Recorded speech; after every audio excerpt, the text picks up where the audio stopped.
In this simple video tutorial, I'm going to share with you how to change Siri name to your name or any preferred name of your own choice. This allows great personalization and creates a more engaging and user-friendly experience. To do this, simply head to your phone settings.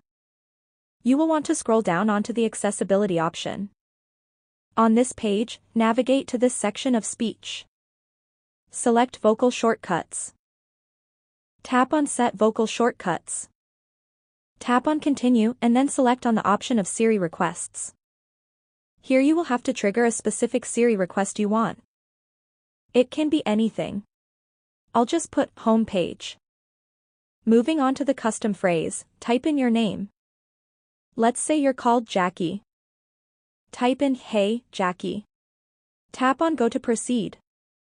You will have to say your name 3 times to get recognized by your iPhone. For my case, I'll have to say "Hey, Jackie's" 3 times. Once everything is set, get back to your settings page.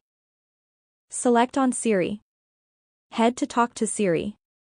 Make sure to mark on this first option. In this case, you can either say "Hey, Jackie" or "Jackie." Now instead of saying "Hey, Siri," you will say "Hey, Jackie" to call out Siri. That's how easy it is to change Siri to your name on iPhone. If you have any questions, just let me know in the comments section down below. Please don't forget to leave a like, share and subscribe for more video tutorials like this one.